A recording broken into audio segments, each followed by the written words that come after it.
Olá, meus irmãos, graça e paz, uma boa noite para todos, da graça e na misericórdia do Eterno.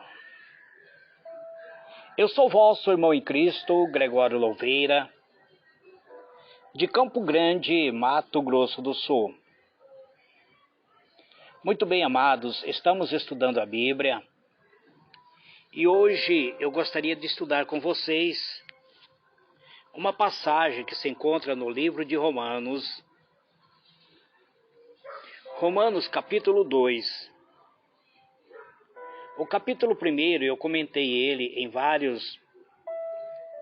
dividi ele em vários áudios, mas hoje eu gostaria de comentar o capítulo 2, do versículo 1 até o versículo 16.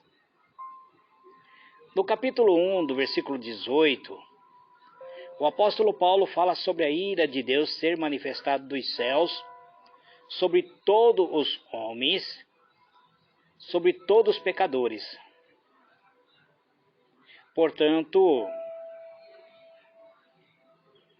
diz apóstolo Paulo, eis inculpáveis o homem, seja quem for, quando julgas,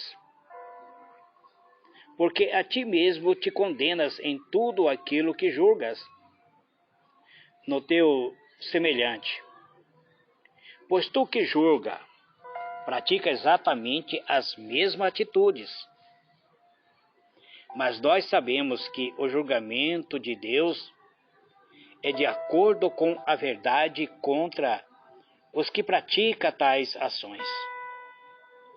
Deste modo, quando tu, um simples ser humano, os julgas e todavia pratica os mesmos atos, pensa que de alguma forma escapará ao juízo de Deus? Ou porventura despreza tu a imensa riqueza da bondade, tolerância e paciência, não percebendo que a própria misericórdia de Deus que te conduz ao arrependimento?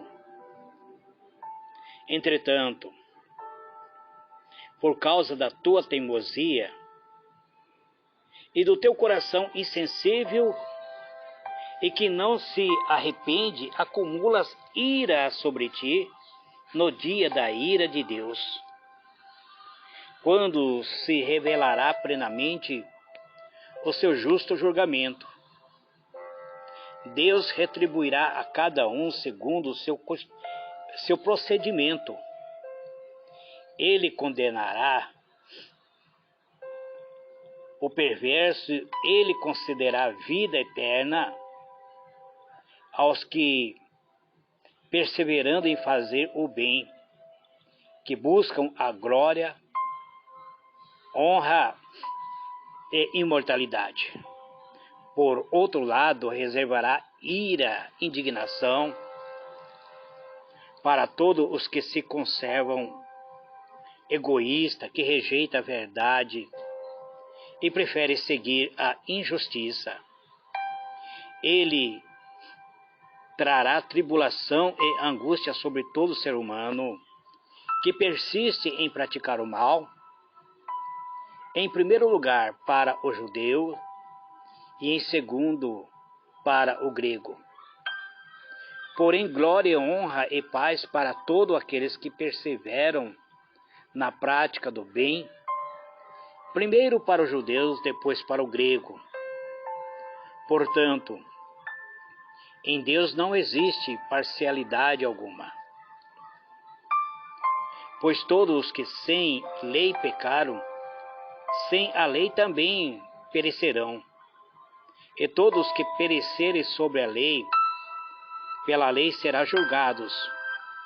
Pois diante de Deus não são os que simplesmente ouvem a lei considerados justos, mas sim os que obedecem à lei. Estes serão declarados justos. De fato, quando os gentios que não têm lei praticam naturalmente o que ela ordena, torna-se lei para si mesmo, muito embora não possui a lei, pois demonstra claramente que os mandamentos da lei estão gravados em seu coração, e disso dão testemunho a sua própria consciência e os seus pensamentos, algumas vezes os acusando, em outros momentos lhe servindo por defesa.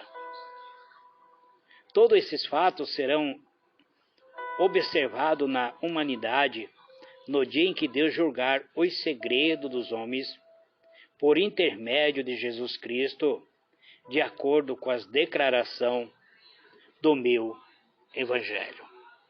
Romanos 2, verso 1 até o versículo 16. Muito bem, amados, quero tecer um breve comentário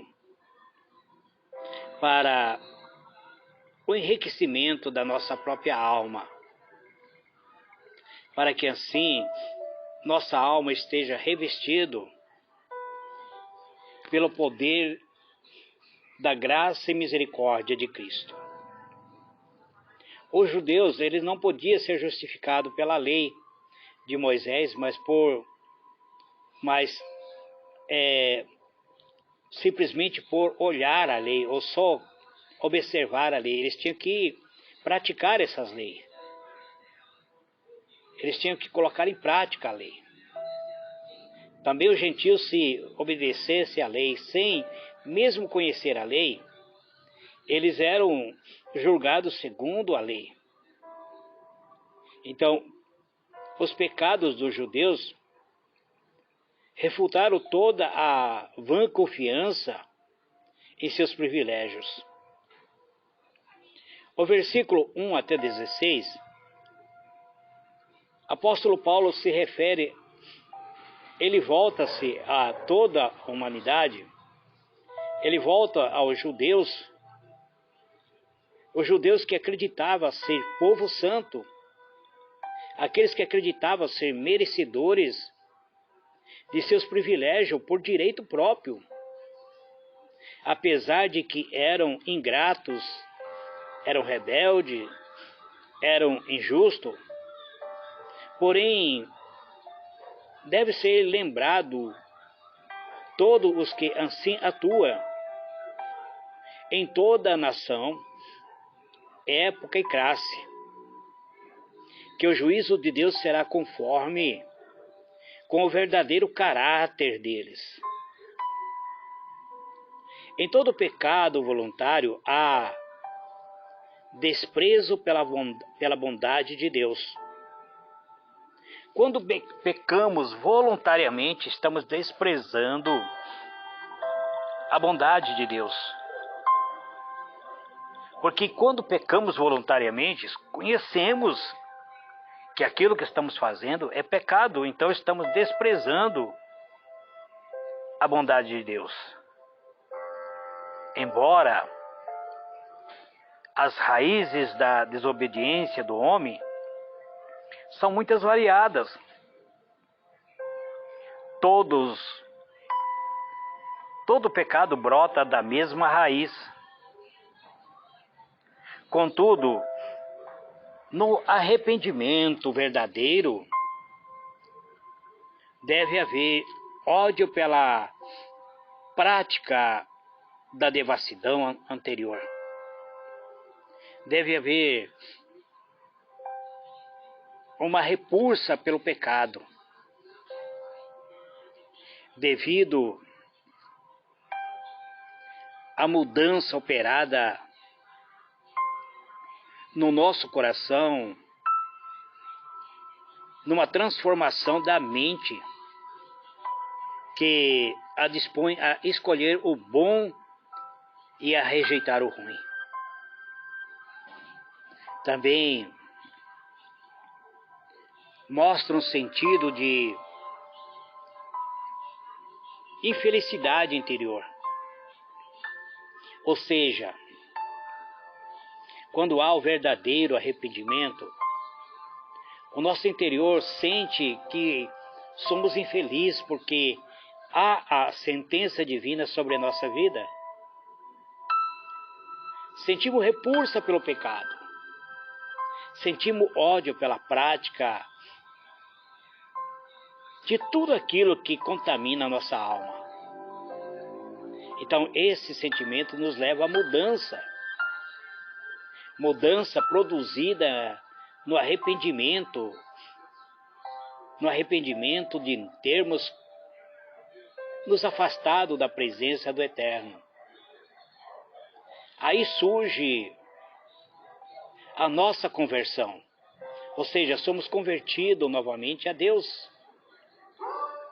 E é necessário para todo ser humano que haja essa conversão. O apóstolo Paulo fala acerca da ruína dos pecadores que transita pelo caminho da perdição, que fecha o seu coração, torna seu coração duro e impenitente. Ele fala sobre a ruína desses pecadores que transitam pelo caminho da maldade. Ele fala sobre as suas obras pecaminosas. Se expressa com as fortes palavras que esses homens que não se arrependem,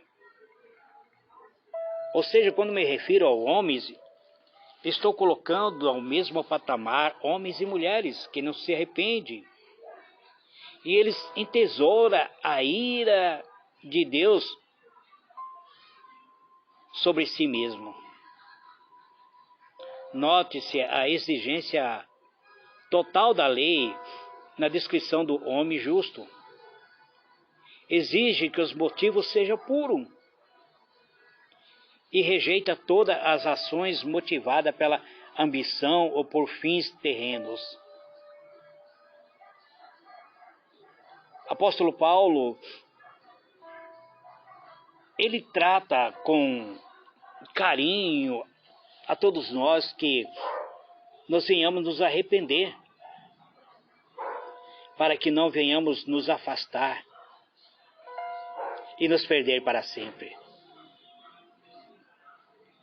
Na descrição do injusto se apresenta o espírito de divisão, o espírito contencioso, como o princípio de todo o mal. A vontade humana está inimizada com Deus, ou seja, a vontade humana é contra Deus. O ser humano, por si, na sua natureza humana, ele se tornou inimigo de Deus. Por isso é necessário haver o arrependimento. Apóstolo Paulo está tratando com os judeus e com os gentios. Ele diz primeiro aos judeus e depois aos gentios. Sabemos que o povo gentil somos nós, que abraçamos o Evangelho, porque a nós não havia uma promessa de salvação. Aos judeus, ao povo judeus, havia promessa feita a Abraão, mas para nós, gentios, não havia. Mas o apóstolo Paulo está falando que até os gentios, que não tinha lei escrita, tinha dentro de si o que os dirigia, enquanto que deviam fazer pela luz da natureza, ou seja, a consciência era o testemunho de que cedo ou tarde dará testemunho da verdade. Quando nós obedecermos à verdade, a obedecer ou desobedecer essas leis naturais e seus ensinamentos, as consciências desses homens se afasta de Deus e a própria consciência os condena. Nada provoca mais terror aos pecadores e saber que está sob a sentença divina. E mais consolo aos santos que Cristo seja o juiz. O serviço que nós prestamos ao Senhor, ele sempre será recompensado. Agora, os pecados secretos serão castigados. Então precisamos, amado, chegarmos à presença do Eterno e confessar tudo aquilo que está oculto e que nos afasta da verdade. Que o Eterno vos abençoe, amados. Em uma próxima ocasião, eu estarei comentando do versículo 17 até o versículo 24 do capítulo 2 de Romanos. Graça e paz. Que o Eterno vos abençoe abundantemente em Cristo Jesus. Amém e amém.